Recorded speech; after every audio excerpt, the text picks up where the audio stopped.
কি ভাই, এসএসসি শুরুর আগে কি কোন কোন জায়গা ঘুরতে যাবেন তা প্ল্যান করে ফেলেছেন? থামেন ভাই, আপনারা কি ভুলে গেছেন এইচএসসি পরীক্ষা শেষ হওয়ার পরই আরেকটা নতুন পড়ালেখার জার্নি শুরু হয়ে যাবে?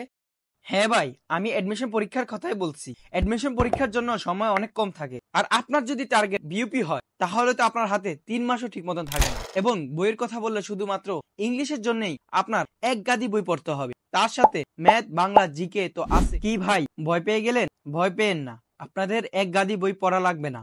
আপনারা শুধুমাত্র 4টি সাবজেক্টের জন্য ক্যাম্পাস এক্স এর 4টি বই পড়লেই হবে। এই সব বইয়ের ব্যাপারে আরো জানতে চাইলে আমাদের তো অনেক অনেক ভিডিও আছেই, সেগুলো দেখে নিতে পারেন। আর যদি তাও কষ্ট হয় তাহলে পেজে নক দেন।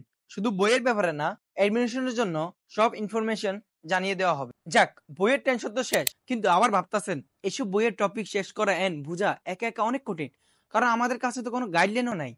গাইডলাইন বাদ দেন, আমরা তো আছি। আপনাদের সুবিধার জন্যই নিয়ে আসছি বিউপি ড্রিমার্স বেস কোর্স, যেখানে আপনারা যে বইগুলোর কথা বললাম সেগুলো একদম ফ্রিতে পেয়ে যাবেন। আর যা যা থাকছে, regular live class, recorded class, weekly and monthly exam and BUP exam পর্যন্ত গাইডলাইন্স। তো আর দেরি কেন, এখনই এনরোল করুন। আর এনরোল করার জন্য স্ক্রিন দেওয়ার নাম্বার তো আছেই। আর যদি মোবাইলে টাকা না থাকে তাহলে ফেসবুক পেজ নক দিন।